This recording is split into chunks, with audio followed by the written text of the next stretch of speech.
자, 오늘 인목을 하러 강의해 주신 분들은 가톨릭대학교 정세월권 본상국으로 계시는 홍의 가르치님이십니다. 요새 레스턴에서 떠오르시는 핫하신 분이십니다. 자, 얘들과 강의를 하고 있습니다.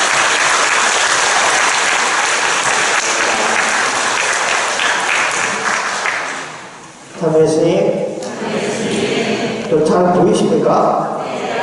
예, 제가 좀, 눈여겨보지 않으면 잘 안 보일 수도 있어서. 예, 소개받은 부산 가톨릭대학교에 있는 홍성인 토마스 아퀴나스 신부입니다. 반갑습니다. 먼저 일단 시작 기도를 하겠습니다. 오늘 하고 다음 주 목요일 두 차례에 이어서 중독에 관해서 제가 강의를 할 예정인데요. 시작하고 마칠 때 하는 기도의 의미도 있지만 이 기도문을 제가 쓸 때 바울단 수행님께서 제가 책을 쓰면서 수행들이 제가 중독 관련 문제 있는 사람들 만나면서 느꼈던 점을 좀 기도문으로 써달라고 해서 만든 기도문이거든요.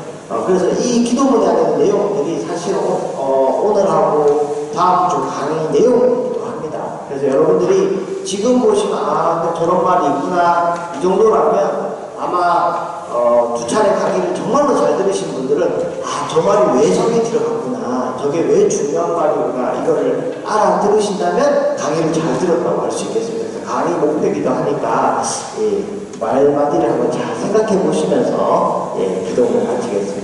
성부와 성자와 성령의 이름으로 다 함께 하겠습니다. 날마다 저에게 새 생명을 주시는 주님, 저 혼자 힘으로는 이 어둠에서 벗어날 수 없음을 받아들이고 살아나여 실수하지 않게 하소서. 행여 실수를 반복하더라도 저 자신을 미워하기보다는 실수를 통해 배우게 하소서. 제게 주어진 것들에 감사하며 다가오는 고통에서 도망치지 않게 하시고 주님이 저를 사랑하신다는 것을 깨달아 저 자신을 사랑하게 하소서. 그리고 제게 잘못한 사람을 용서하게 하소서. 행동과 바꾸는 거짓 평화에 머물지 않고 진정한 회복의 길을 걷게 하시며 주님이 저를 사랑하시어 저와 함께 계심을 믿게 하소서. 아멘. 성부와 성자와 성령의 이름으로 아멘. 시작 기도를 하면서 중독 치유를 위한 기도를 하니까 어떤 분들은 속으로 내가 아는 사람은 중독인데 나는 아닌데 난 이거 안 맞춰도 되는데 라고 생각하실 수도 있습니다. 그런데 결론부터 미리 말씀드리면 사실 우리 모두는 어느 정도의 중독 문제는 경험한 적도 있고 경험을 하고 있는 분들도 많이 있습니다.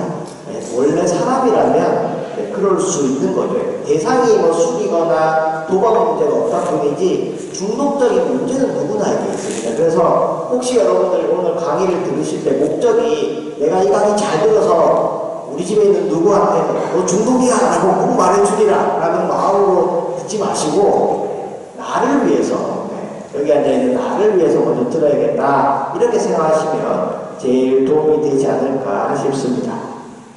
제 소개를 잠깐 드리는데 제가 잠깐 올라갈까요? 아무래도 마음이 좀 편하네요. 제 소개를 잠깐 드리면 저는 부산교구 소속이고요. 부산교구에서 키가 두 번째로 작은 신부입니다. 그래서 제일 작은 형님하고 저하고 작은 형제회를 만들자. 부산교구에서 160이 안 되는 신부들을 모아서 작은 형제를 만들자 했는데 그 형님이 그럼 니랑 나랑 둘밖에 안 되니까 그렇게 얘기를 했습니다. 저는 지금 부산 가톨릭대학교에 있고요. 인성교양학부라는 곳은 학생들한테 교양 수업을 하는 곳입니다. 제가 학생들에게 가르치는 과목은 중독을 관련해서 학생들이 일상에서 일어나는 중독 문제를 예방하고 또 혹시나 좀 알코올이나 약물이나 도박 문제가 있다면 거기에서도 좀 안전하게 예방하고 치유할 수 있도록 하는 수업을 하고 있고요. 평생교육 원장을 맡고 있습니다. 그래서 평생교육 원장은 평생교육원이라는 곳이 이제 학생들, 어린 학생들이 아니라 이제 성인들, 어른들이 공부하는 곳인데요. 가톨릭 상담가 협회도 있고요. 그리고 한국 중독 전문가 협회도 있거든요. 거기서 나오는 자격증 과정을 저희가 운영하고 있습니다. 그래서 가톨릭 상담센터장도 제가 맡고 있고요.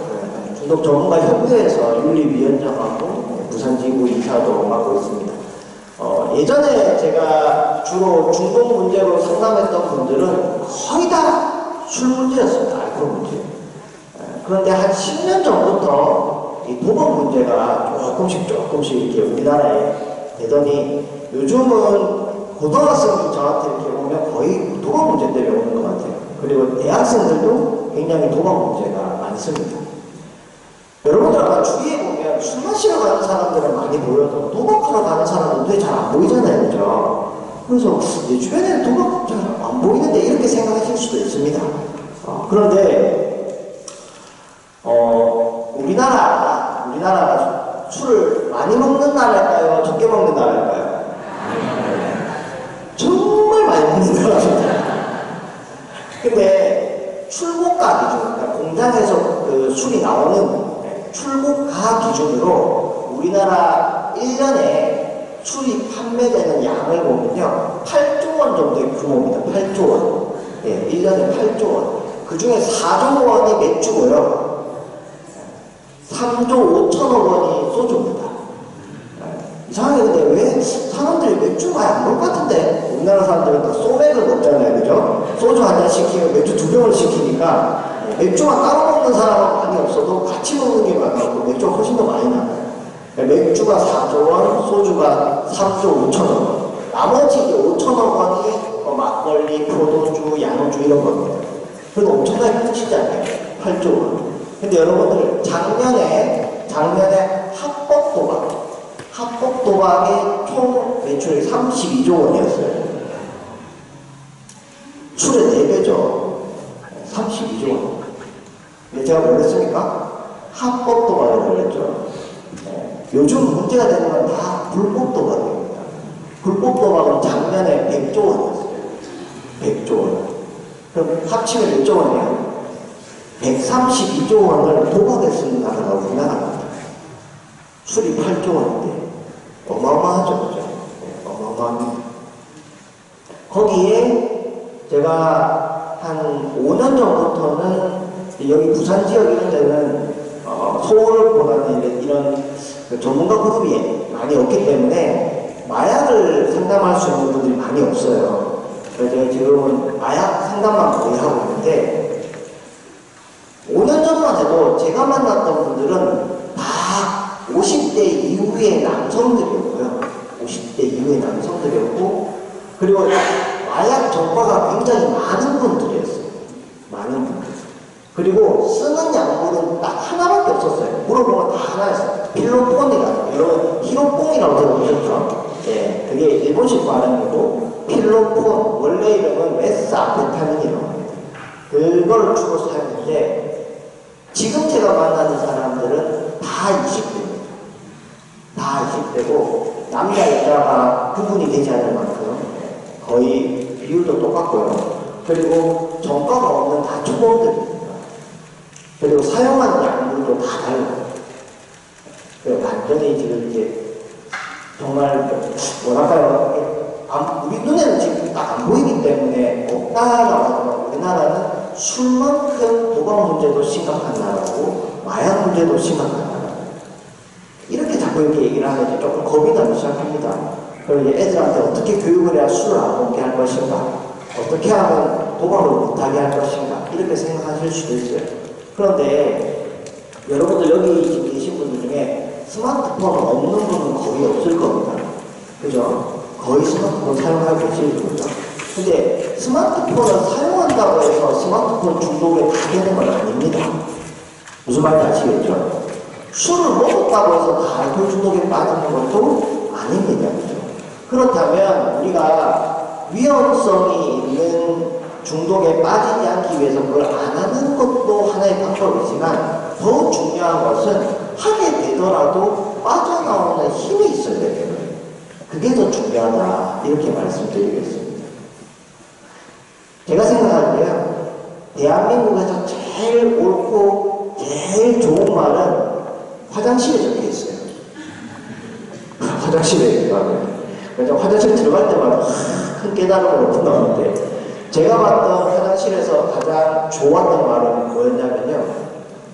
이렇게 적혀있더라고요. 물에 빠져 죽은 사람은 없다. 물에 빠져 죽은 사람 얼마나 많아요, 그죠? 근데 물에 빠져 죽은 사람 없다 이렇게 써있더라고요. 이게 무슨 말이야? 그 밑에 말이 물에 빠져서 죽은 게 아니고 물에 빠져서 못 나와서 죽은 거다. 당연한 말을 이렇게. 근데 생각해보니까 맞아. 물에 일부러 뛰어든 사람 다 죽지 않죠, 그죠? 그런데 그때 뭐 몸에 힘이 빠졌다든지 다른 문제가 생겨서 못 나와서 죽은 거다. 다른 말로 하면 왜 알코올 중독에 빠졌어요? 왜 도박 중독에 빠졌어요? 왜 마약을 하게 됐어요? 다 힘들었던 얘기들을 해요. 근데 힘들었던 사람들이 다 중독에 빠지는 건 아니라는 거예요. 그렇기 때문에 우리에게 더 중요한 것은 어떻게 되더라도 내가 빠져나올 수 있는 힘을 가져야 되는 거예요. 그죠? 내가 지금 빠졌구나 걸 빨리 알아채고 어떻게 하면 빠져나갈 수 있을지 나는 힘을 가져야 돼요. 오늘과 그리고 다음 주에 제가 여러분들과 나누고자 하는 얘기는 바로 그 얘기입니다. 어떻게 하면 우리가 중독이라는 문제에서 힘을 가질 수 있느냐.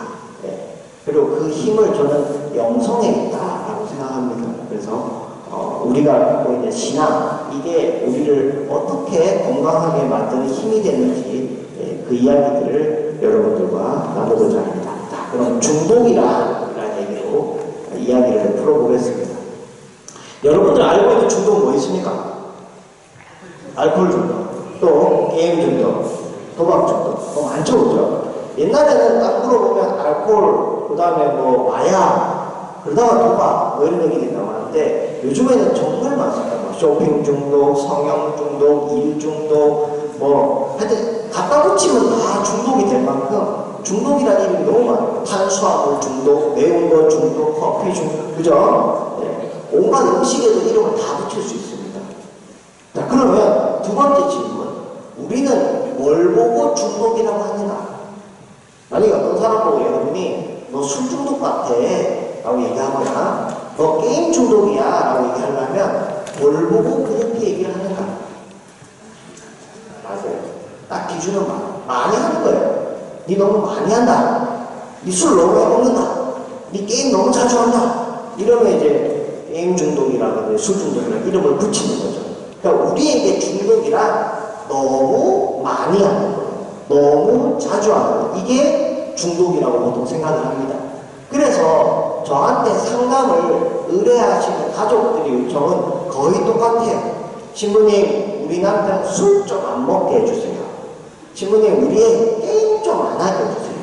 안 하게 되거나 줄이게 되면 문제가 해결된다고 생각하는 거예요. 여러분들 알코올 중독 환자 주변에서 보신 적 있으시죠?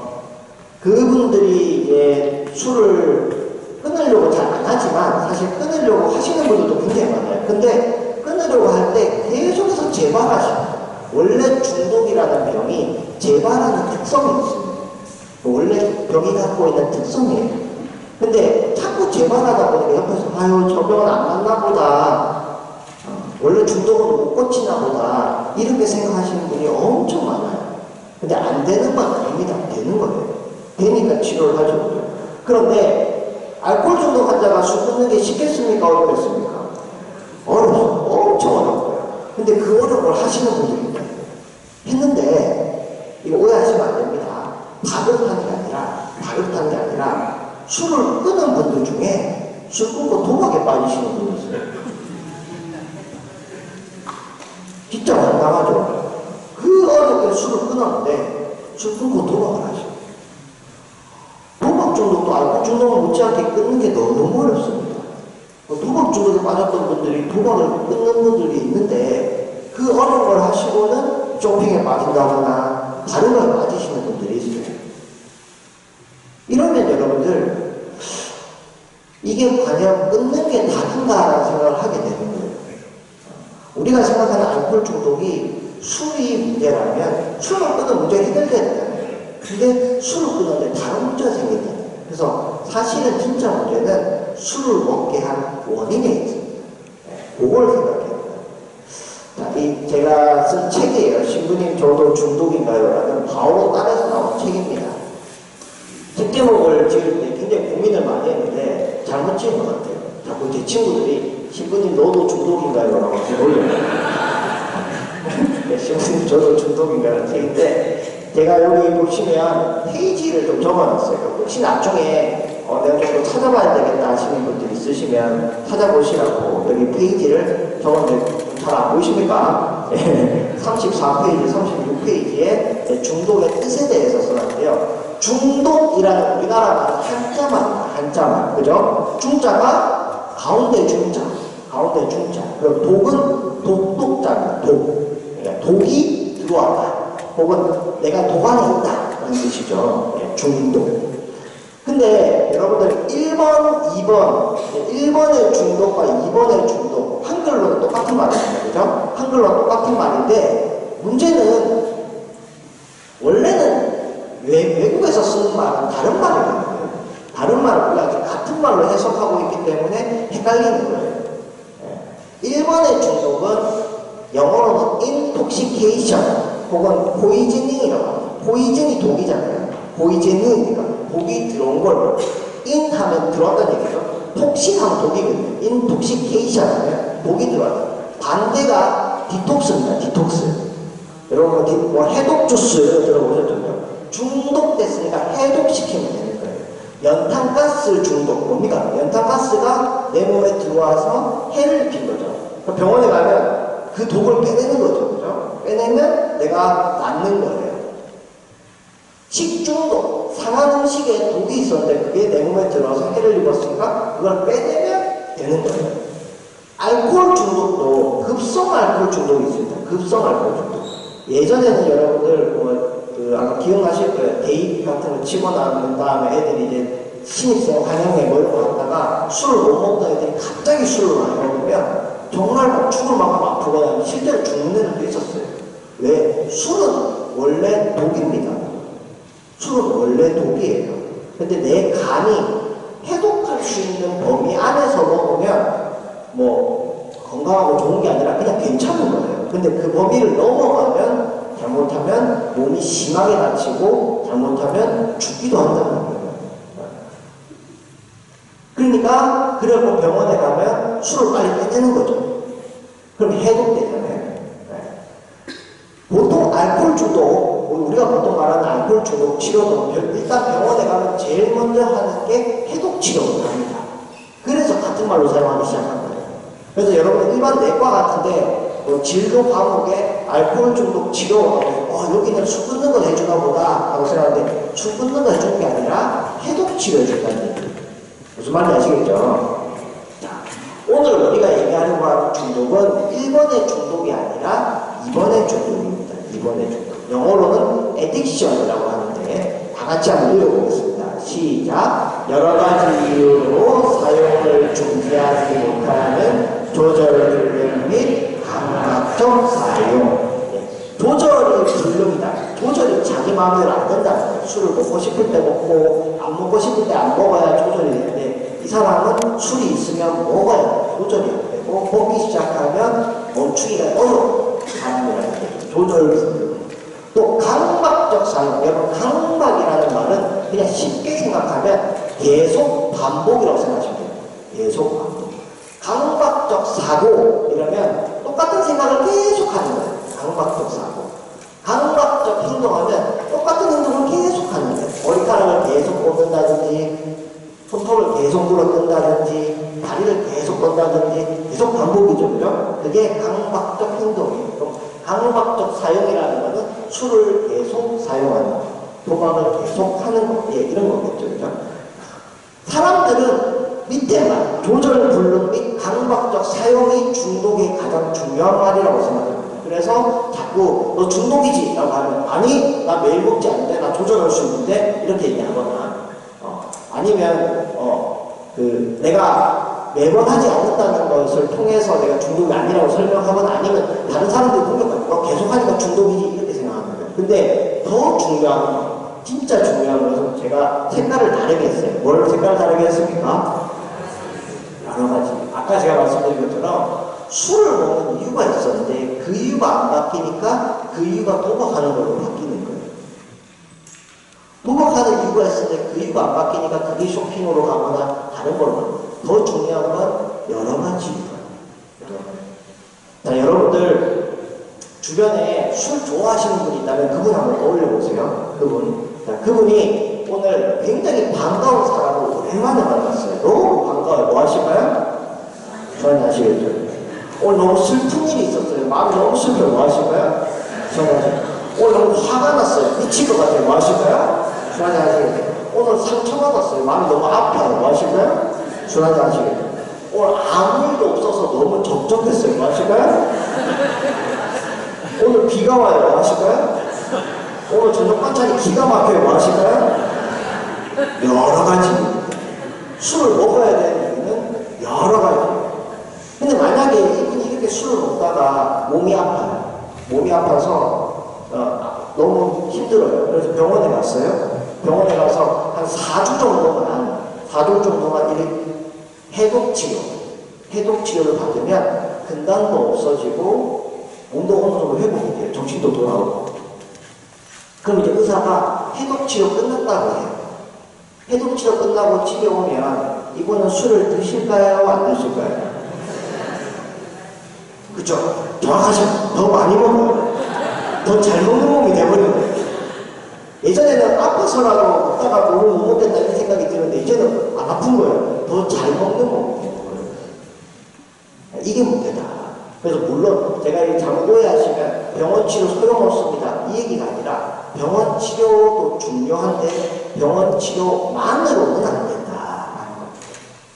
왜? 여러 가지 이유가 있는데. 그래서 이분이 진짜 배워야 하는 건 뭐냐? 반가움을 술 없이 표현하는 것. 외로움을 술 없이 달래는 것. 내가 미칠 것 같은 이 화를 술 없이 표현하는 걸 배워야, 건강한 방식으로 하는 걸 배워야 진짜 회복이 될 수 있는 거예요. 이해되시죠? 예. 그래서 여러분들, 우리도 마찬가지입니다. 우리도 어떤 내 삶의 변화를 겪을 때, 예를 들어서 고해성사 볼 때, 제가 여러분들하고 다 처음 뵀어요. 거의 다 여기 있는 분들, 제가 처음 뵙는 분들인데, 그래서 제가 여러분들 고해성사 들은 적이 없습니다. 아마 여러분들 대림식이 맞아서 이제 고해성사 준비하시는 분들도 계실 텐데, 제가 단언컨대, 여기 계신 분들이 요번 대림 시기에 고백할 그 죄는 아마도 지난번에 고백한 죄일 겁니다. 우리는 다 그렇거든요. 우리는 다 그래요. 왜 지난번에 똑같은 죄를 고백하고 반성을 했는데 똑같은 죄를 왜 지을까? 그만큼 사람이 바뀌는 게 쉽지가 않다는 거예요. 내가 만약에 거짓말을 했다면, 고백을 거짓말을 했습니다. 그럼 내가 결심을 뭘로 합니까? 거짓말 하지 않겠습니다. 이렇게 결심을 하겠죠. 그 결심은 잘 안 지켜져요. 왜 안 지켜지느냐? 내가 왜 거짓말 하는지 모르기 때문에. 그 이유가 있는데 그 이유를 본인이 잘 모르면 바뀌기가 어렵다는 거예요. 중독도 마찬가지예요. 항상 제일 중요한 거는 그 문제가 되는 행위가 아니라 그걸 하게 되는 원인, 이유를 알아야 됩니다. 이해되십니까? 예, 좋습니다. 자, 그래서 중독의 회복은 잃어버린 나를 찾는 것이라고 하는데, 아직도 우리나라에서 대부분의 사람들은 중독의 회복은 끊는 것이라고 생각합니다. 끊는 게 아니라 내 자신을 찾는 것. 왜 그러냐? 제가 영어로 중독은 뭐라고 했습니까? addiction. 여기 진짜 강의할 맛이 나요. 너무 이렇게 수준이 높아서 강의할 맛이 나요. addiction이라는 말의 어원을 보시면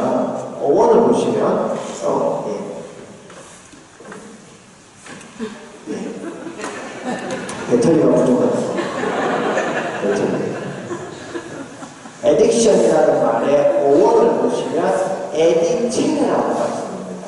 여러분들 이거 굉장히 중요해요. 왜냐하면요, 대한민국의 논문을 찾아보면 어느 순간에 에디체네라고 다 써졌어요. 에디체네라. 대한민국 논문의 반은 에디체네라고 어원을 그렇게 놨어요. 그걸 제가 욕추력을 해보니까 어떤 사람인지 모르겠는데 어떤 누군가가 R을 N으로 바꾼 거예요. 그 뒤로 다 N으로 바꿔요. 그걸 보고. 네. 근데 아마 라틴어는 저희가 뭐 영어도 배우고 독일어도 배우고 하지만 라틴어는 잘 안 배우잖아요. 그러다 보니까 이 변화형을 잘 모르셔서 그렇게 된 것 같아요. 여러분들이 이제 그 대한민국에 아주 그 박사를 쓰고 있는 사람들보다 어쩌면 더 유식할 수 있습니다. 에디체라는 거. 에디체라는 라틴어의 뜻은요, 넘겨주다 그리고 항복하다라는 뜻입니다. 넘겨주다, 항복하다. 여러분, 넘겨주는 건 내가 가진 걸 주는 거고, 항복하는 건 줬다 이런 건데 다른 뜻이잖아요. 근데 이게 어떻게 같은 단어가 로마 시대 때 썼던 말이 라틴어거든요. 로마 시대 때는 지금 우리랑 다르게 늘 전쟁하던데요. 전쟁을 하면 한쪽이 지겠죠, 그죠? 지면 나 항복, 내가 졌어. 그럼 진 걸로 끝나는 게 아니라 졌다라는 것은 뭐냐? 내가 가진 걸 다 줘야 된다는 뜻이에요. 이게 같은 뜻입니다. 졌다라는 의미는 그냥 진 걸로 끝난 게 아니라 내가 가진 걸 이제 줘야 된다.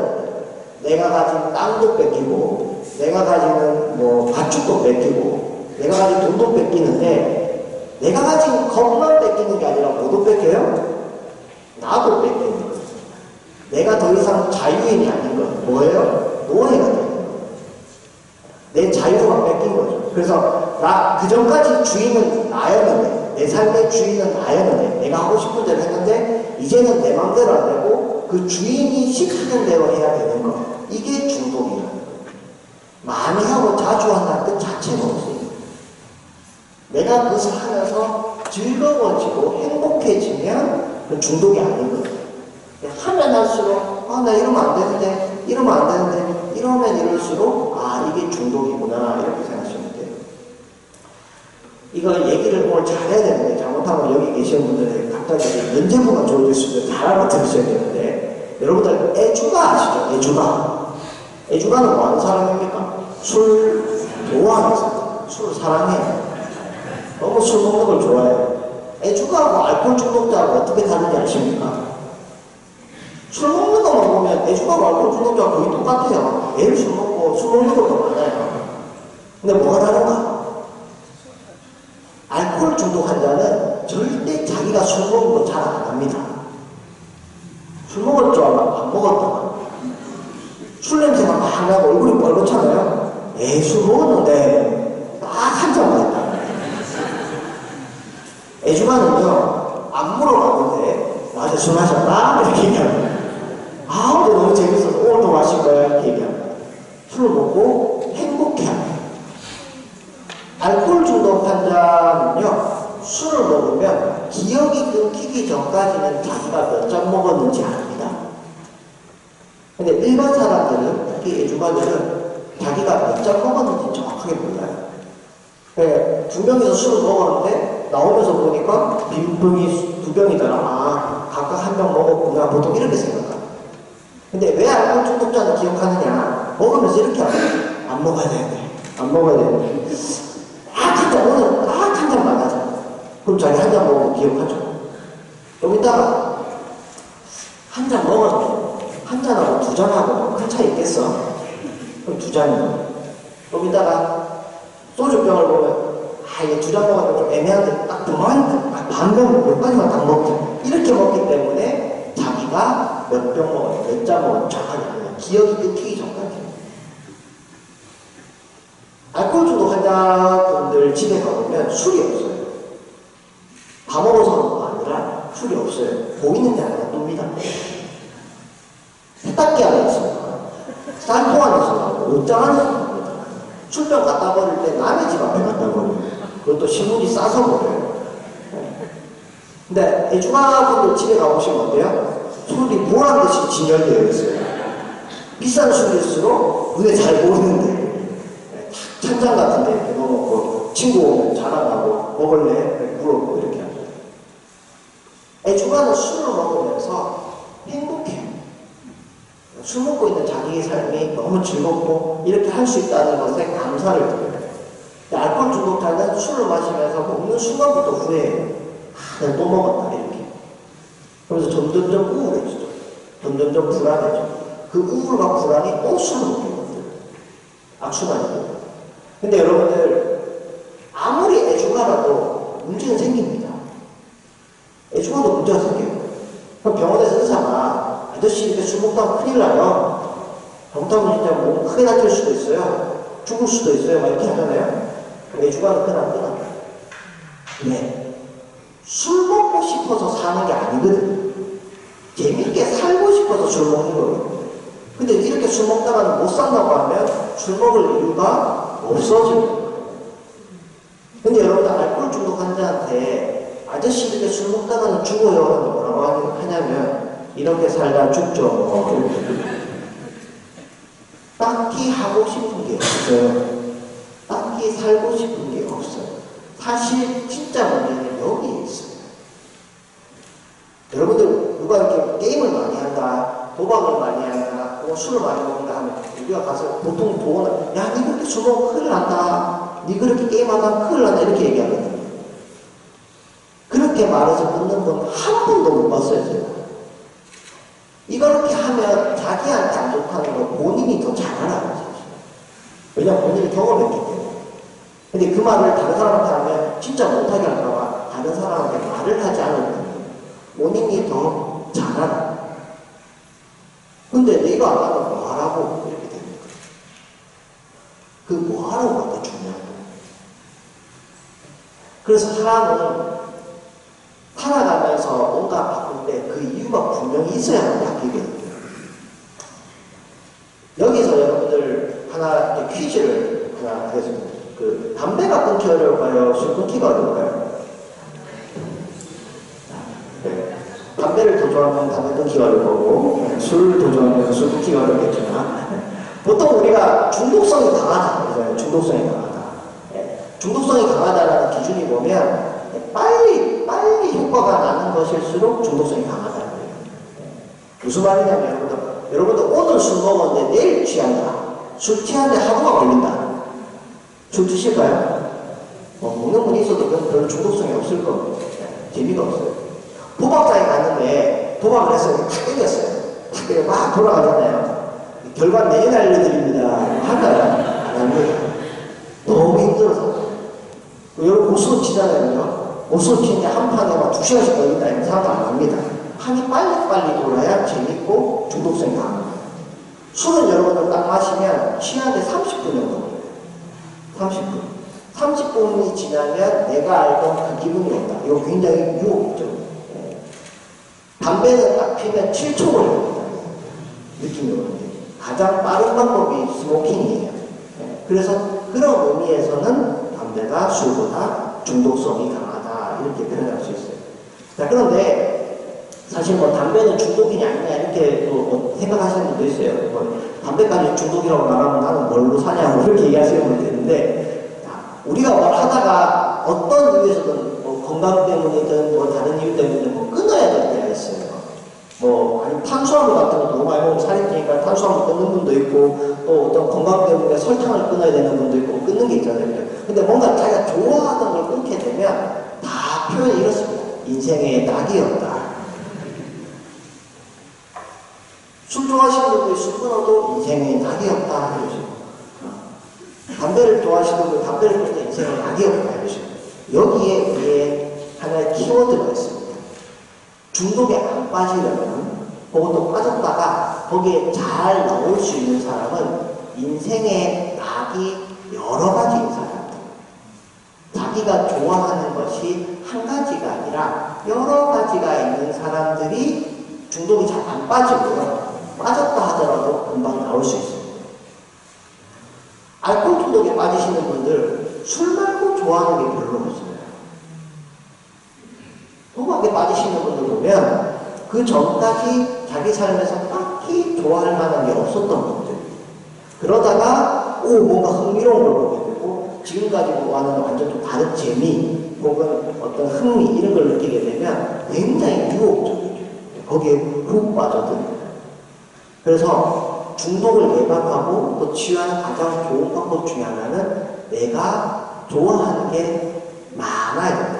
여러 가지입니다. 근데 사실 우리가 살다 보면 특히 나이가 들어갈수록 좋아하는 게 별로 없어집니다. 뭘 좋아하는지 잘 모르겠어요.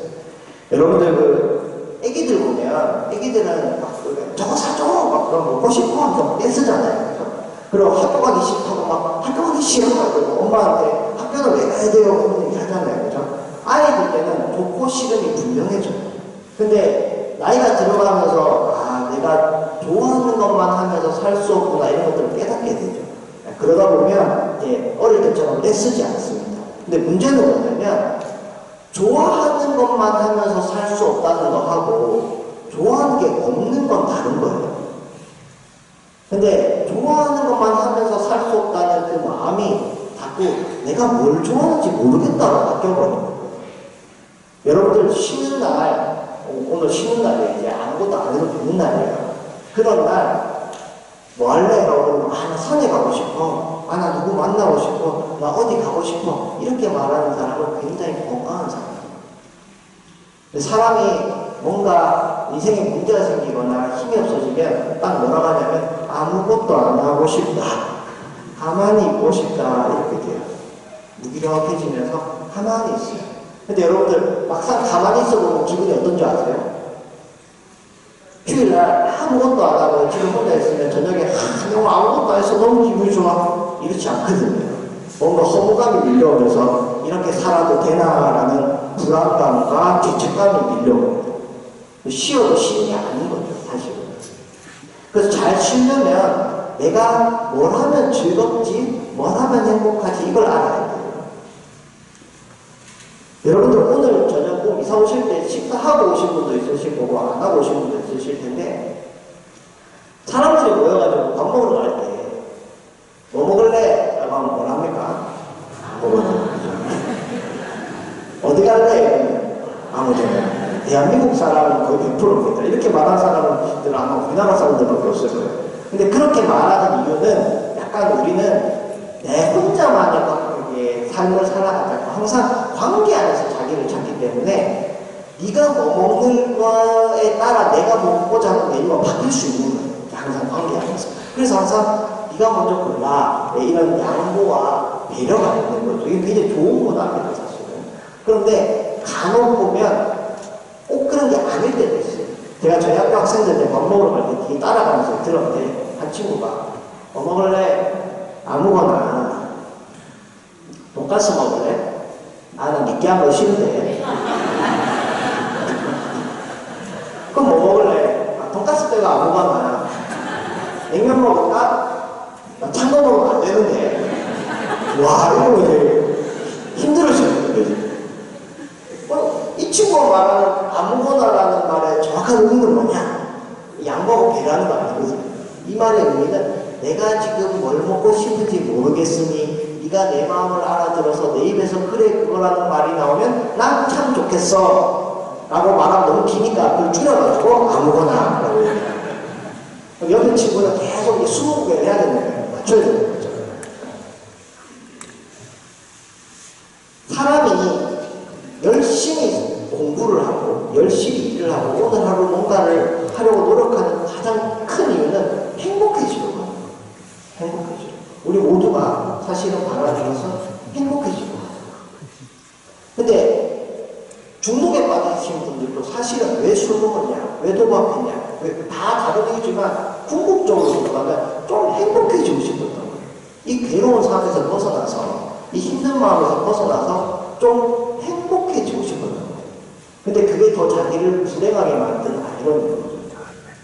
그러면 뭘가 자기를 진짜 행복하게 만들지 알았다면 중독에 빠지지 않을 수 있는 거예요.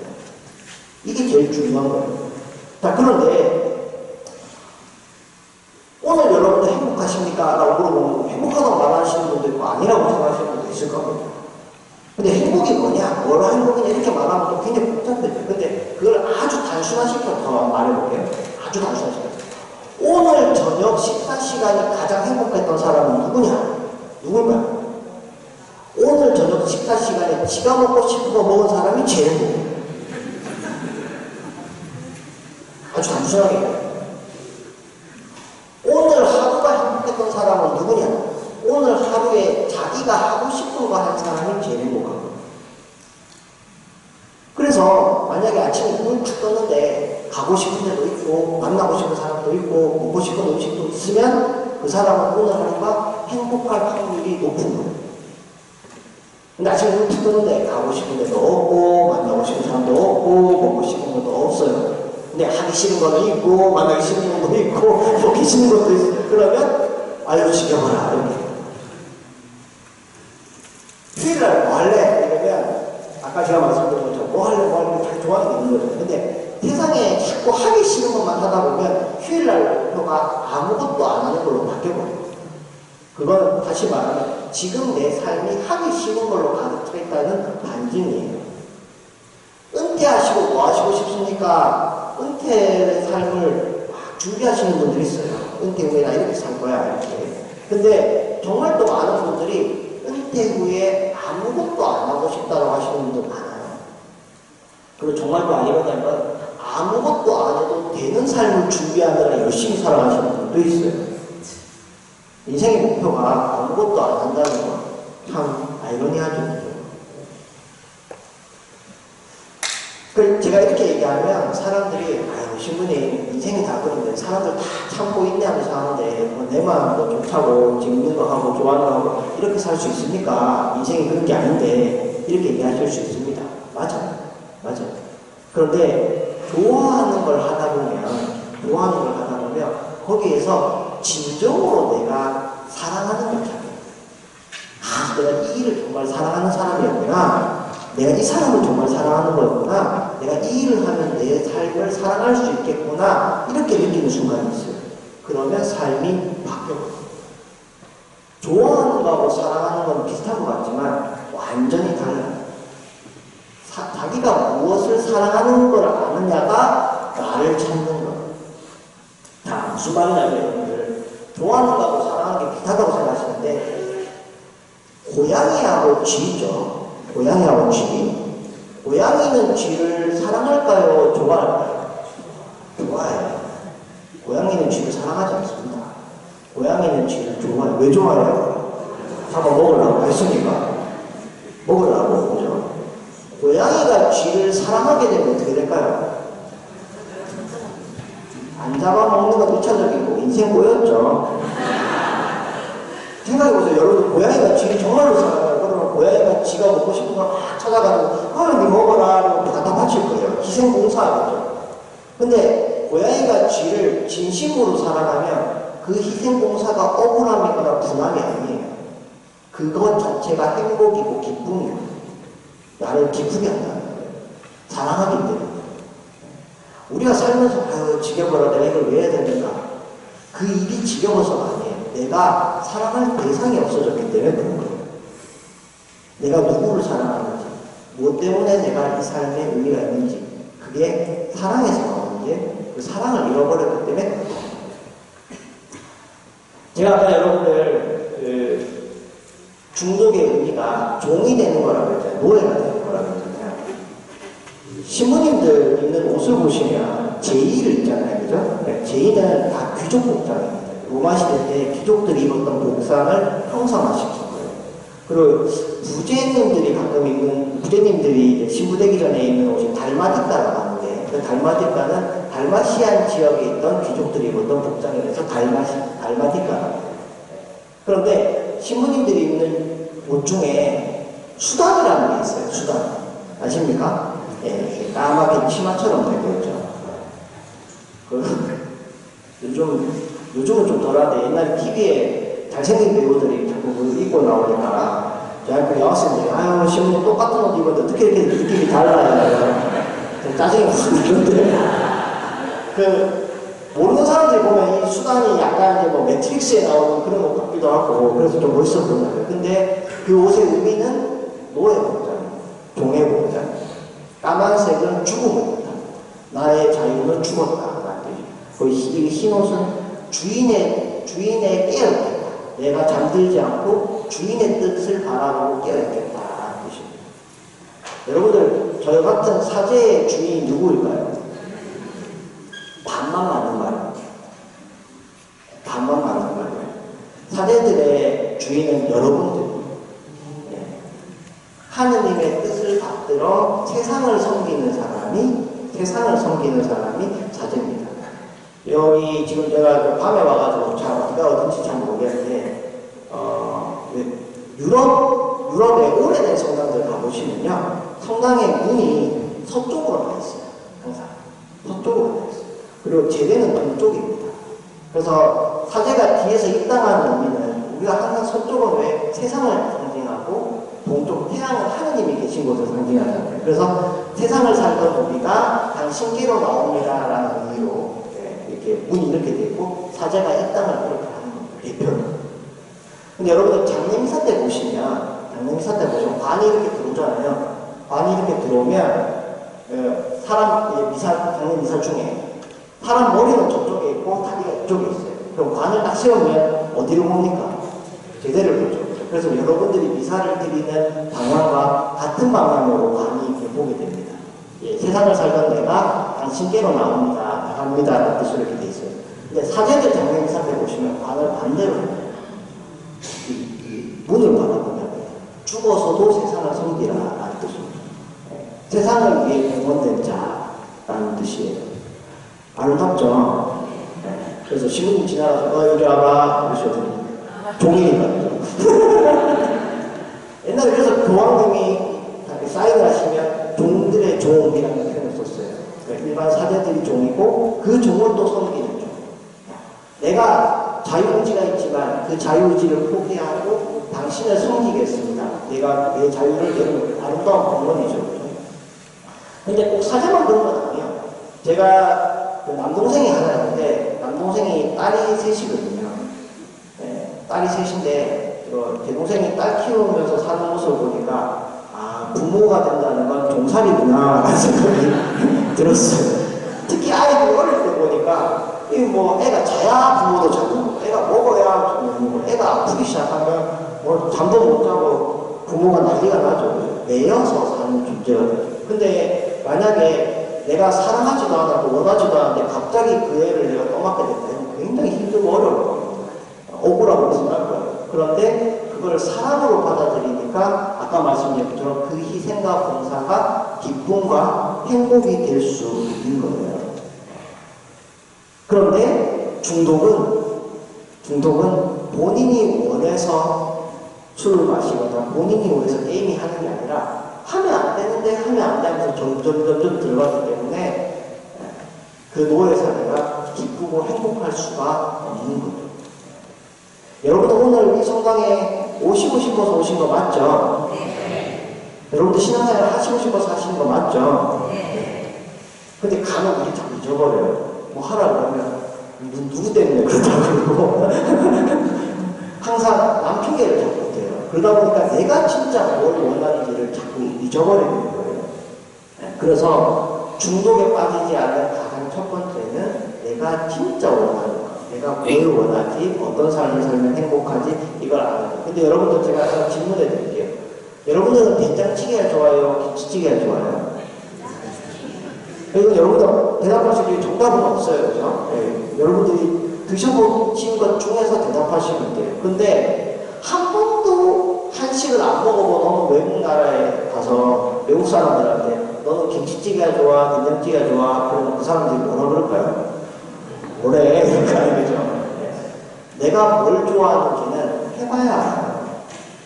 머릿속에서 아무리 생각해봤자 모르는 거예요. 그래서 이거는 여러분 나이 들었다고 해서 다 아는 게 아닙니다. 경험을 안 해보면 모르시는 거예요. 그래서 지금이라도 계속 찾으셔야 돼요. 그리고 주변에 알리세요. 나 이런 거 좋아하는 것 같더라고요. 그거 왜 필요하냐면요. 제 친구 중에 되게 좀 이상한 놈이 하나 있는데 얘는 사람을 만나면 아니 탕수육 좋아한다고 말하고 다녀요. 탕수육 좋아한다고. 뭐 저런 놈이 있나 이랬는데 어느 날 걔가 좀 안 좋은 일이 생겼거든요. 막 힘들어하고 사람들이 가고 탕수육 사줄까? 이러거든요. 얼마나 좋아요. 좋아하는 음식 하나만 알아도 그 사람 기분을 좀 맞춰줄 수 있어요.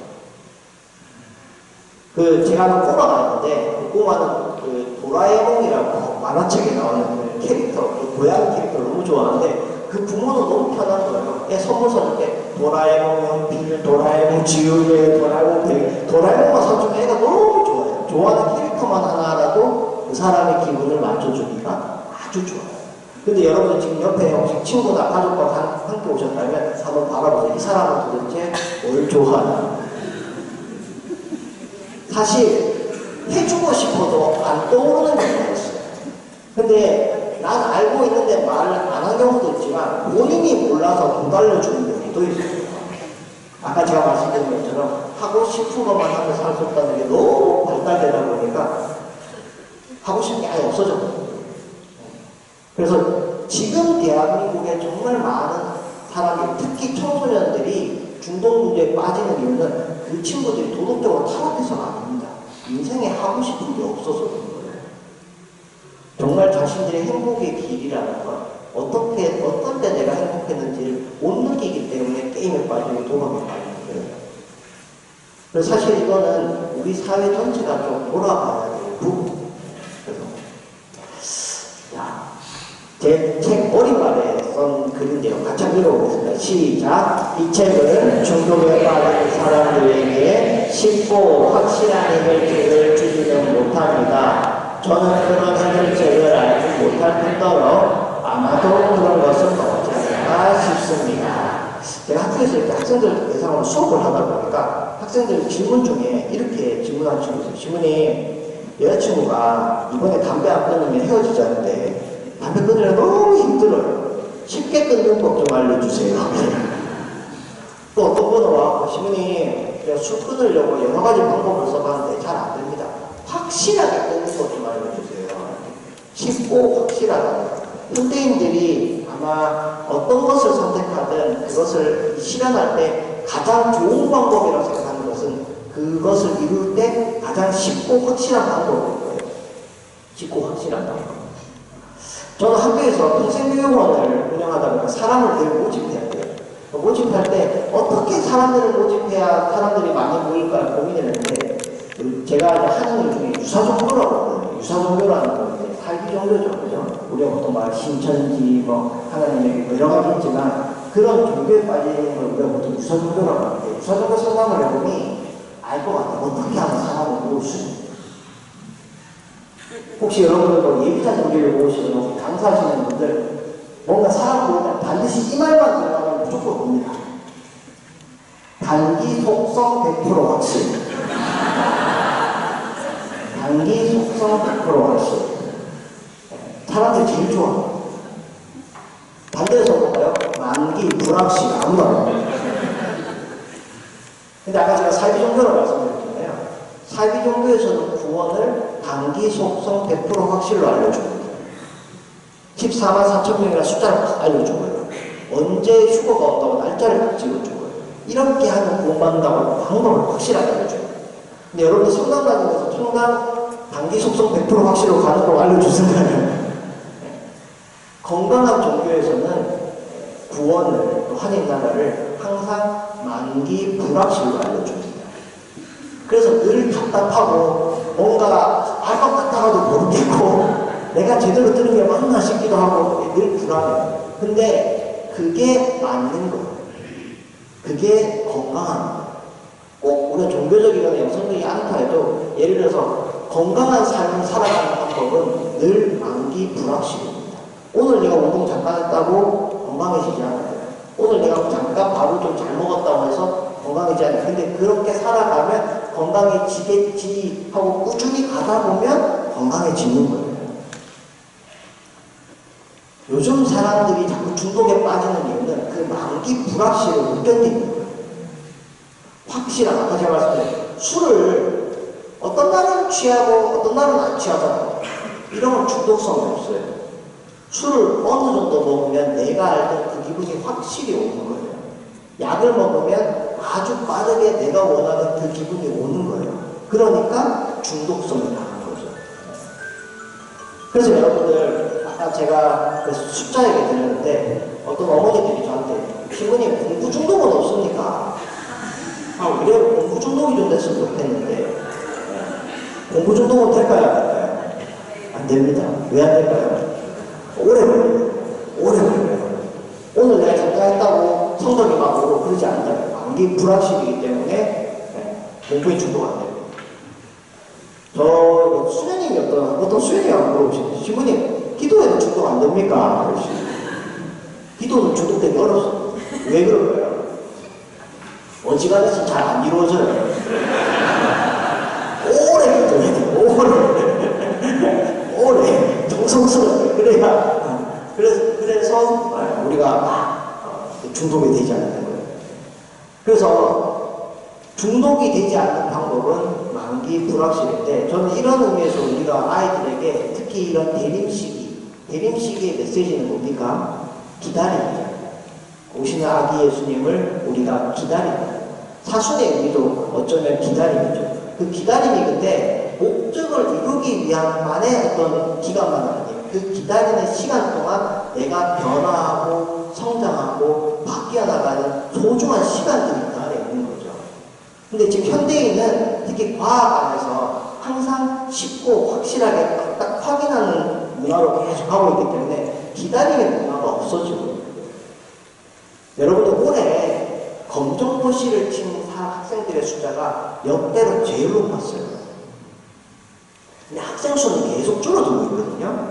학생 수는 줄어들고 있는데 검정고시 숫자가 늘어난다는 건 비율이 엄청나게 올라간다는 거죠.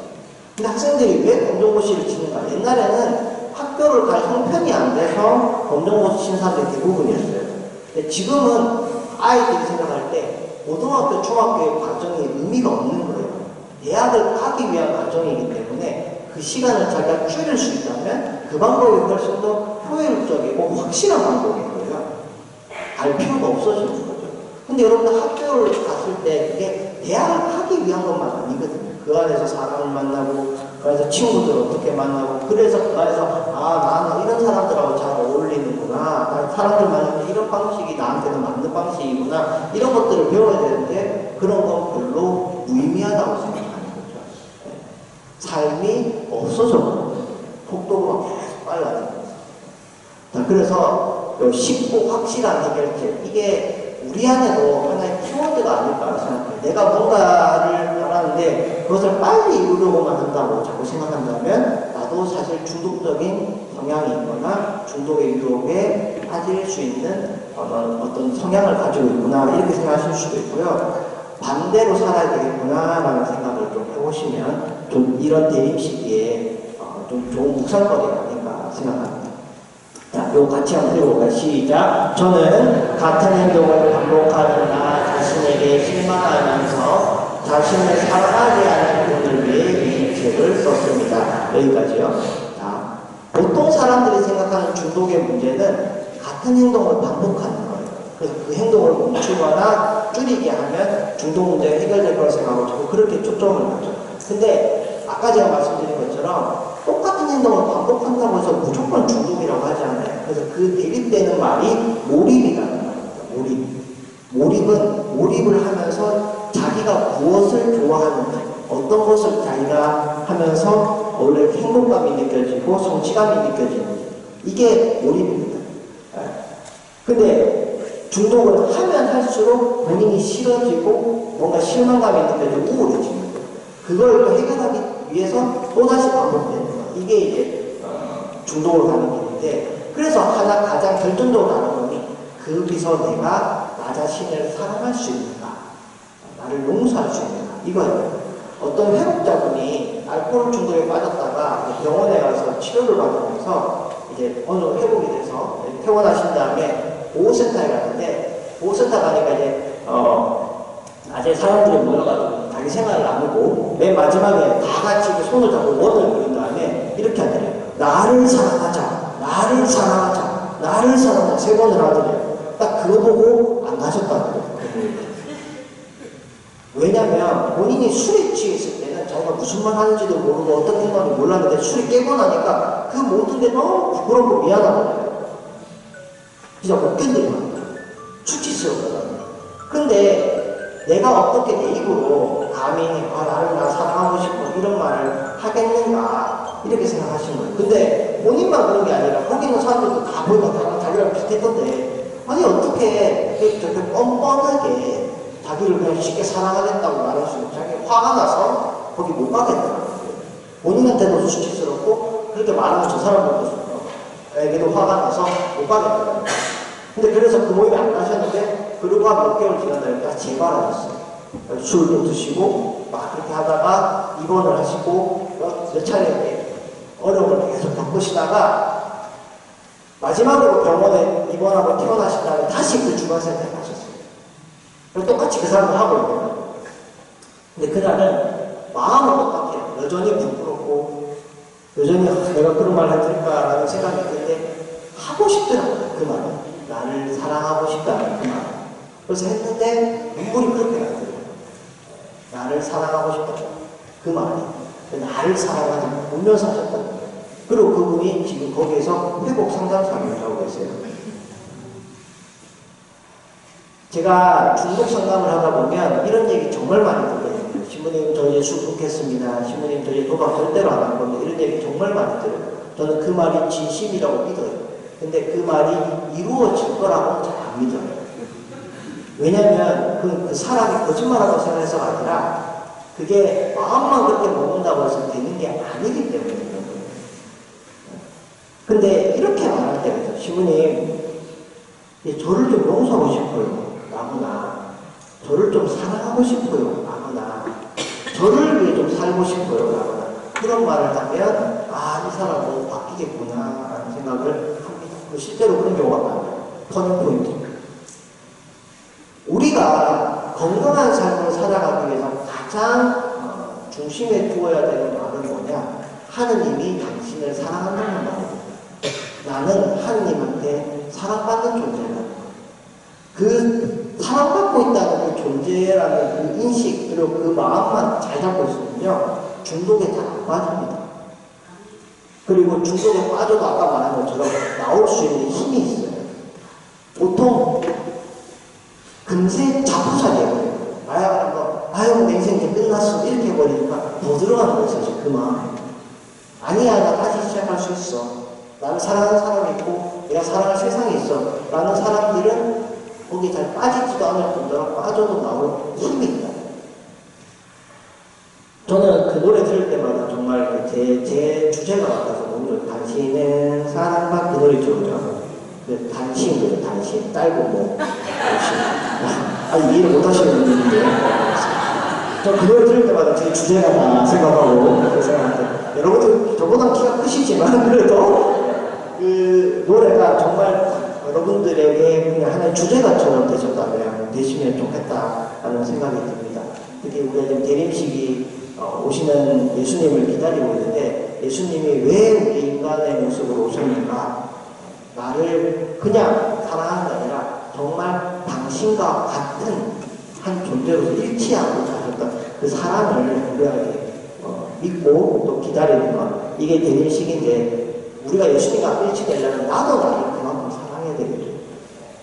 그래서 오늘 여러분들에게 중독에 대한 이야기를 드리면서 중독은 결국 행복해지고 싶은 마음 때문에 생긴 거고 그 행복이 방향이 잘못되었기 때문에 오히려 자신을 불행하게 만드는 병이다 이렇게 말씀드렸고 거기서 치유되거나 예방을 하려면 내가 진정으로 행복해야 되는데 그 행복은 내가 진정으로 사랑하면서 찾을 때 나를 내가 누구인지를 알 때 그때라는 것으로 말씀드렸습니다. 오늘은 여기까지 하고 사실은 준비한 내용이 너무밖에 못했어요.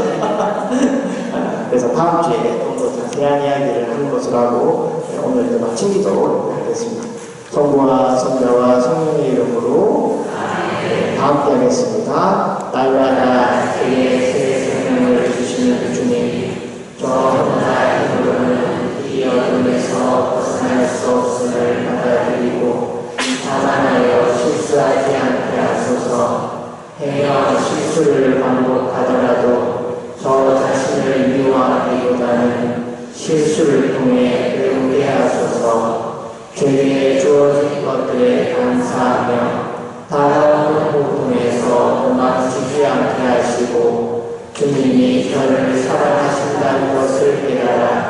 저 자신을 사랑하게 하소서.